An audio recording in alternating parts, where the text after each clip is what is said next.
दिल्ली के माननीय मुख्यमंत्री साहिबा, जैसा कि इन्होंने डिटेल में बताया कि पिछले कई दिनों से लगातार अरविंद केजरीवाल जब भी पब्लिक मीटिंग में जाते हैं तो पत्थर, कहीं पे लाठियां, कहीं पे पेट्रोल जैसे तरल पदार्थ फेंके जाते हैं, कहीं पे कोई ना कोई मैन हैंडलिंग की कोशिश की जाती है, गाड़ी के पास पहुंचकर हंगामा किया जाता है। लेकिन दिल्ली पुलिस जो है वो ना तो एफआईआर लिखती है, हम अगर नाम भी बता दें कि ये नाम है उनके, तो भी वो लिखते नहीं हैं, क्योंकि उनको ऊपर से डायरेक्शन है कि अरविंद केजरीवाल को फिजिकली हार्म करना है ताकि वो डर के बैठ जाए, वो प्रचार में ना निकले। और पंजाब पुलिस के पास बहुत एक ठोस सबूत थे, इनक्रेडिबल डाटा था, इनपुट थी कि दिल्ली में हमला हो सकता है, पंजाब में भी हो सकता है। तो पंजाब पुलिस ने अरविंद केजरीवाल जी को सिक्योरिटी दी। तो उसके बाद जब इनका ड्यूरिंग पब्लिक मीटिंग्स जब इनकी कई चालें फेल हो गई, ये तो वो बताई गई हैं जो हो गए इन घटनाएं, कई इनके फेल हो गए क्योंकि पंजाब पुलिस वहां तैनात थी, वो मुस्तैद थे, उन्होंने पहले ही रोक लिया। तब इनको, उनके आकाओं को पता चला कि ये तो गलत हो रहा है, जो हम सोचते हैं वो हो नहीं रहा। तो उन्होंने पंजाब पुलिस की सिक्योरिटी को हटाने का आदेश दे दिया। देखो, जो Z+ कैटेगरी में आता है वो देश में कहीं भी जाए उसको उस लेवल की सिक्योरिटी देनी पड़ती है। अभी यहाँ योगी जी भी पहुंच चुके हैं, अभी यहाँ राजस्थान के मुख्यमंत्री, अभी यहाँ हरियाणा के मुख्यमंत्री, मध्य प्रदेश के मुख्यमंत्री भी पहुंच चुके हैं।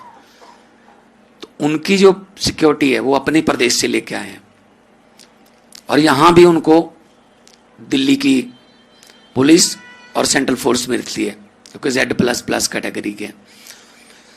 तो ये काफी देर से साजिश चल रही थी कि वैसे तो जीत नहीं सकते अरविंद केजरीवाल से, ना तो आप एजेंडे में जीत सकते हो, ना आप मैनिफेस्टो में जीत सकते हो, और ना लोगों के प्यार के मामले में जीत सकते हो।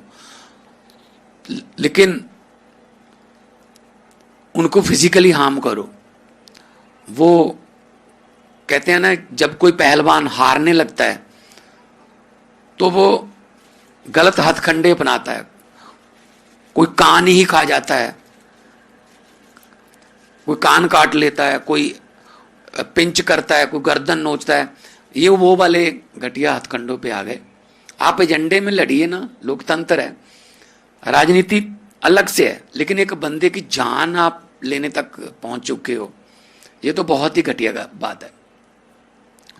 तो हमने चिट्ठी लिखी है इलेक्शन कमीशन को कि जो अरविंद केजरीवाल जी की सिक्योरिटी है उसको रिस्टोर किया जाए, और ताकि इसी दिल्ली पुलिस की, जिसकी वागडोर जो है वो होम मिनिस्टर साहब के पास है, हमें नहीं यकीन है इस पे, हमें यकीन नहीं है। मैं आपको एक एग्जांपल देता हूं। जब बंगाल में चुनाव हुए लोकल बॉडीज के, सरपंचों के, पंचायतों के, तो ममता बनर्जी ने मुझे फोन किया, वहां की माननीय मुख्यमंत्री ने, कि जी हमें सेंट्रल फोर्सेस पर यकीन नहीं है जो इलेक्शन करवाएंगी, क्या हमें पंजाब पुलिस अलग से दे सकते हो? मैंने कहा जी आपको कितने चाहिए आप बता दीजिए। तो 5,000 पंजाब पुलिस के हमारे फोर्सेस, अलग अलग अधिकारी, अलग अलग सिपाही हमने बंगाल भेजे। तो इन पर यकीन ही नहीं है जब किसी को, कि ये घपला करवाते हैं, ये खुद ये मेरा इलेक्शन लूट के ले जाएंगे, उन्होंने ये यहां तक कहा था। तो पंजाब से बंगाल में इलेक्शन करवाने के लिए हमारी पुलिस गई। चलो, हमने उसका रेंट लिया, हमने कोई ऐसा नहीं कि मुफ्त में भेजा, रेंट उनका लिया। अभी दिल्ली पुलिस भी कार्यकर्ता बन गई है बीजेपी की कि हमने इलेक्शन जितवाना हमारी जिम्मेदारी है। उनको आदेश आ गए हैं, अगर आपने फ्यूचर में तरक्की करनी है, अगर आपने बड़े अफसर बनना है, डीएम को संदेश आ गए हैं, आपको वहां ले जाएंगे, बस दिल्ली जितवा दीजिए एक बार। अरे भाई, ऐसे जबरदस्ती आप कैसे दिल्ली जीत लोगे? 1.5 करोड़ से ज्यादा लोग वोट करेंगे। पहले तो फर्जी वोटें बनवा के या फिर असली वोटें कटवा के कोशिश की, उसमें ज्यादातर कामयाब नहीं हो सके। अब इस लेवल पर उतर आए हैं कि डंडे रोड़े चला रहे हैं। तो इसकी हम निंदा भी करते हैं, और सिक्योरिटी में किसी किस्म का लैप हो, ये बात हमने इलेक्शन कमीशन को लिखी है कि हमें फेयर ग्राउंड मिलना चाहिए। ये ना हो कि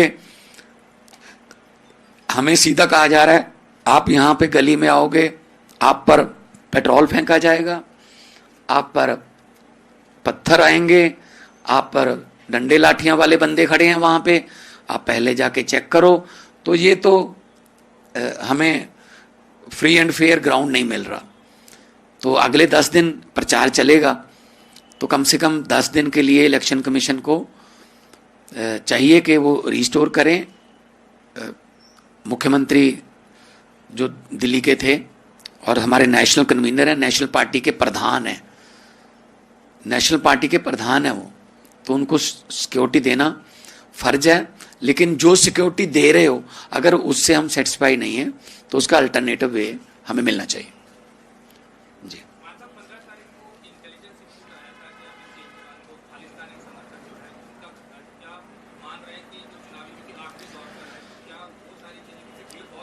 जो 15 तारीख को आया था अरविंद केजरीवाल के लिए, वो हमने दिल्ली पुलिस के साथ शेयर किया था कि ये ऐसा थ्रेट है, आप हमारे साथ सहयोग करें। तो तब उन्होंने थोड़ा किया बा, लेकिन उसके बाद ऊपर से फिर आ गया उनको रुक्का कि भाई ये काम नहीं करना, बल्कि जो पंजाब पुलिस है उसको भी हटा लो। तो हमने उनके साथ शेयर किया था सारा कुछ, जो भी इधर उधर से जो इनपुट आते हैं। तो क्योंकि 26 जनवरी का जड़ा महीना भी आ रहा है, परसों 26 जनवरी का, तो सिक्योरिटी वैसे ही टाइट रहती है।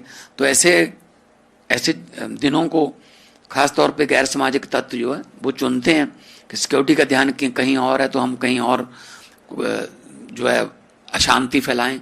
तो हम नहीं चाहते कि ऐसा हो देश में। हम शांति प्रिय लोग हैं। हम तो लड़ाई की बात ही नहीं करते, हम तो पढ़ाई की बात करते हैं, हम तो स्कूलों की बात करते हैं, हम अस्पतालों की बात करते हैं, हम बिजली पानी की इंफ्रास्ट्रक्चर की बात करते हैं। हम ये गाली गलोच वाली तो बात ही नहीं करते। गाली गलोच वाले तो वो हैं, हर बात पे गाली देते हैं, हर बात पे वो उनका मकसद यही रहता है कि इनको गोली मार दो, इनको ये कर दो, इनको वो कर दो। वो हमारा कल्चर नहीं है, ना ही हमारी वो लैंग्वेज है।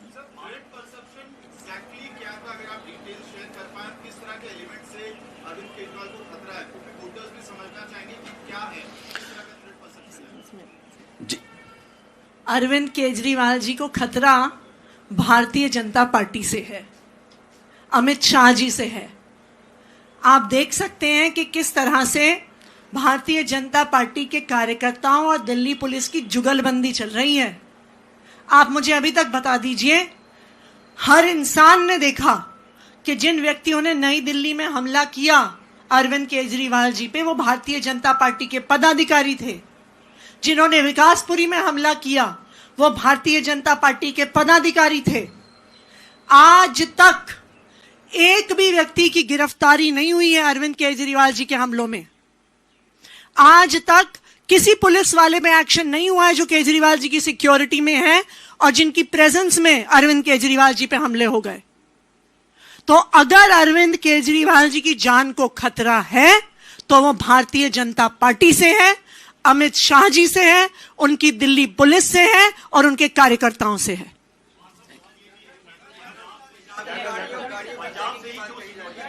है जी,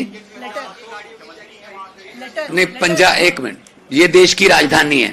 पंजाब यहां से 250-300 किलोमीटर की रेडियस में है। तो आप एयरपोर्ट पे चले जाइए अभी, तो पंजाब की गाड़ियां वहां पे आपको मिलेंगी। क्योंकि एनआरआई पंजाब से आते और जाते हैं। क्या उन सब गाड़ियों में गुंडे बैठे हैं? पंजाब में इस वक्त हरियाणा पुलिस की भी, हरियाणा नंबर की भी गाड़ियां हैं, राजस्थान नंबर की भी गाड़ियां हैं। देश के हर स्टेट से जहां लोग रहते हैं, क्या पंजाब की गाड़ियों में सिर्फ आप कह रहे हो कि पंजाबी जो है खतरा है, पंजाबी देश के लिए खतरा है? ये परसों 26 जनवरी मना रहे हो, पंजाब अगर पंजाबी कुर्बानी ना देते मनाते, तो पिछली बार तो झांकी भी नहीं डाली थी उन्होंने पंजाब की। इतना नफरत पंजाबियों से। मैं तो ये कहता हूं अगर इनका बस चले ना बीजेपी का, ये हमारे राष्ट्रीय गीत जनगण मन में से पंजाब निकाल दें। आता है ना पंजाब सिंध गुजरात मराठा, वहां इनका पता क्या कोई और स्टेट का नाम डाल दो, ये तो पुराना हो गया। तो ये यहां तक नफरत करते हैं। पंजाब की गाड़ियां जो आती हैं, बहुत से लोग हमारा अपना बिजनेस करने के लिए आते हैं, और बहुत से लोग हमारे स्टार प्रचारक जिनके नाम दिए हुए हैं इलेक्शन कमीशन में, हमारे एमएलए भी आए हुए हैं, वो पंजाब की गाड़ियां लेके आए। आप अभी जाओगे, कहां तक जाओगे, आप देखना आपको देश के हर कोने की गाड़ी मिल जाएगी। अभी जो योगी जी आए हैं, तो हर यूपी की गाड़ी जो है वो योगी के साथ आई है। यूपी की वैसे भी गाड़ियां आती हैं, नोएडा में जाती हैं, गुड़गांव जाते हैं। तो ये क्या, उनको असल में कोई एजेंडा नहीं है। फर्क इतना है, बीजेपी के पास कोई एजेंडा नहीं है, और मैंने आधी से ज्यादा दिल्ली घूम ली है, कांग्रेस के पास कोई एजेंडा नहीं है। तो इनका कुछ नहीं है, और अरविंद केजरीवाल की सरकार बन रही है और प्रचंड बहुमत से बन रही है। यही बात इनसे बर्दाश्त नहीं हो रही।